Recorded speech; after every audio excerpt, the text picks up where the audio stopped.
we've still got all the boys. We've got Will, Mike, Lucas, and Dustin, Nancy, Steve, Jonathan, Hopper, Joyce, and of course, 11. No more Barb though, due to being eaten.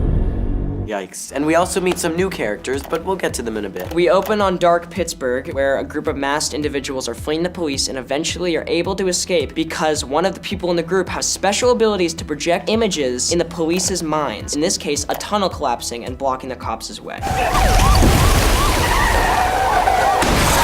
We see her nose bleeding just like Eleven's does, so that's probably connected. The scene changes back to good old Hawkins, Indiana, where the boys are at the local arcade trying to figure out who the new high scores in the machines belong to, a mysterious character named Mad Max. Cool name. Who's Mad Max? Better than you. We also find out that even though Will is back from the Upside Down, he's not all the way back. He walks outside the arcade and is struck with the dark vision of the horrifying shadow monster looming over the entire town. Will, are you okay? It's no big deal. Back at school, Nancy and Steve are still going steady, and we meet two new transfer students in from California. The devilishly handsome Billy and his stepsister, a young skater named Max. Like Mad Max, maybe? Oh, and Joyce is now dating the manager of the local Radio Shack. Our old friend Hopper is called out to the local farm where he discovers all pumpkins are rotted all the way through. Will is seeing a doctor from Hawkins' lab, Dr. Owens, who is helping him deal with his PTSD, but we all know it's something more than that. Time for some good news. It turns out Elle is alive and well, and living with Hopper up in a remote cabin in the woods. She's living in the woods and getting extreme cabin fever, and also occasionally visiting Mike through her little void space.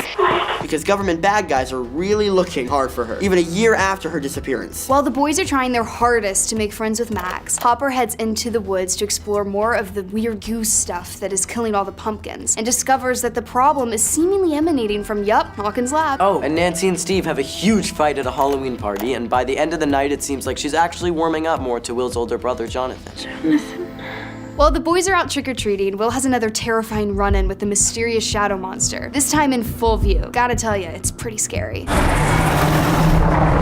Meanwhile, Elle, who wasn't allowed to trick-or-treat because it might expose her, does her own void black space trick to go see Mike, who she misses a lot. After their Halloween night out, Dustin returns home to find some weird tiny salamander-looking creature rummaging in his trash and adopts it. What are you, little guy? And names it the natural choice D'Artagnan, or Dart for short. After the previous night's fight, it really looks like Steve and Nancy are donezo. History, kaput, no more Stancy. Womp womp. Elle, fully sick of being cooped up in the cabin, sets out on her own to find Mike and the rest of her friends at school. Where is school? Where coincidentally, Dustin has managed to lose Dart, and we're still not entirely sure where Dart is. While the boys look for Dart, Elle sees Mike with Max and runs away in tears. And Will has yet another horrifying run-in with the shadow monster, who swiftly inhabits his body. Again, probably not a great thing. There's a weird rivalry going on between Steve and Billy, too. Cool guy drama, I guess. Maybe you should just shut up and play the game.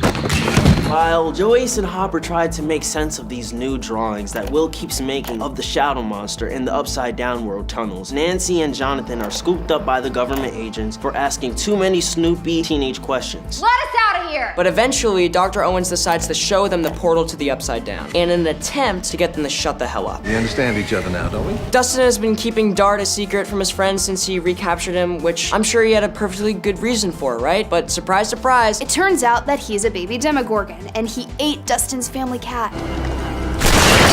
Whoops. And Hopper, who seems to have figured out Will's cryptic maps, starts digging in one of the desiccated pumpkin patches and discovers an entrance to the monster's tunnels. And of course, because he's Hopper, he jumps on in. He's a brave one, all right, but he's also stupid because he almost immediately gets knocked out by monster gas, I guess. Then the tunnel, which seems to be a part of the monster, starts enveloping him. Wait, no. But more on that later. Meanwhile, Elle, who discovered Hopper's research on her origin, heads off to find her birth mother, who we find almost completely catatonic in a rocking chair, unable to communicate. Sunflower, rainbow. That's a bummer. Oh, and Nancy and Jonathan enlist the help of a wacky private investigator, Murray Bauman, and end up hooking up at his weird garage. With help from Bob, who has a real knack for puzzling, Joyce is able to find Hopper and is quickly joined by scary dudes in ET-looking suits from Hawkins' lab, who begin to burn the tunnel because apparently the monster absolutely hates warm stuff. One unfortunate side effect, however, Will is clearly being inhabited by the monster, as this tunnel burning causes him to convulse in pain too. And honestly, he's been acting super weird for a while now. Dustin enlists our old friend Steve to help him capture the now husky-sized Dart, who is trapped in the cellar of his house. You ate my cat. But Dart is super strong and busted out. Uh-oh. With Will, Joyce, Hopper, and Bob in the hospital recovering, Dustin and Steve set out in the woods to search for Dart. And with the help of their friends, erect a kind of Demogorgon fortress in the woods. Things do not go as planned. This is Stranger Things. What do you expect? But we do find out that Steve is kind of a great babysitter, in ways that only a Hawkins babysitter would need to be. What the? I still can't believe Max's family moved into this bonkers town. Oh, come on, you love it. While all this is happening, Will, now operating as a kind of spy for the monster, which in true D&D style is called the Mind Flayer, summons armies of demodogs to the hospital with great ominousness, I might add. He made me do it. We take a break from the storyline to rejoin Elle, who discovered from her mother that there are other kids like her, and sets off to find them on another bus. She ends up in the big city and eventually finds her sister, who is the girl from season 2, episode 1, with the gang of masked folks. The gang of misfits encourages Elle to work on developing her powers and eventually enlist her help in their mission, Surely Temple's gonna get us all. which is to kill everyone involved with Elle and her sister's torture as young children. A vendetta, if you will. Don't cross badass girls, I guess. But Elle isn't really big on the murder thing, and eventually sensing trouble back in Hawkins, parts ways with the crew and heads back home, again on a Greyhound bus. Back to the hospital, where dozens of Demogorgons have broken out and are ripping apart scientists and soldiers all over the place. It's just a full-on bloodbath. Oh yeah, bad news all around. Hopper, Joyce, Bob, Mike, and Dr. Owens are running around trying to avoid the monsters, but also have to put Will to sleep because he's a straight-up shadow monster capo at this point.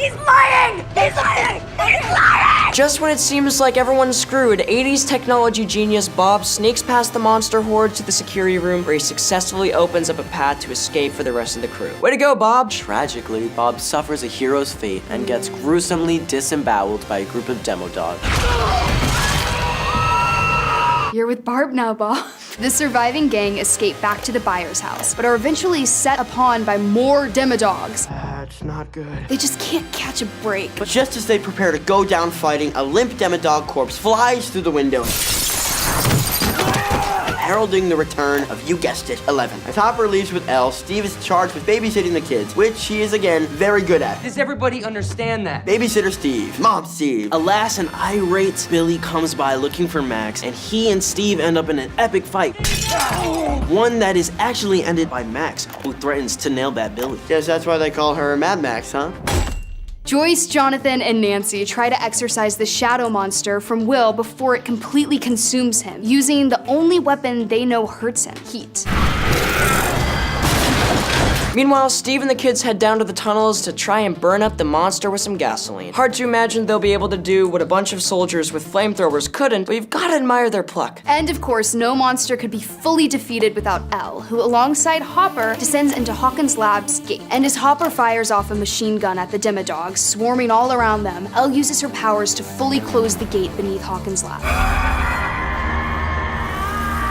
Bye-bye, Mr. Mind Flayer. Way to go, Elle. Cut to a month later, where the government finally was forced to admit their role in the death of Barb and Bob, and Hawkins' lab is shut down for good. And as a nice little wrap up for our heroes, all the kids end up at the school's snowball, where Dustin has a, let's say, new hairdo. Elle shows up looking very dolled up to dance with Mike, and oh, they finally kiss. And oh, Lucas and Max are a couple now. Pretty damn cute, if you ask me. Unfortunately, in true Hawkins form, the final shot warns that stuff is about to get extremely real for the kids in season 3.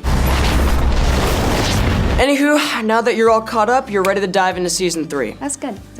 Check it out on Netflix.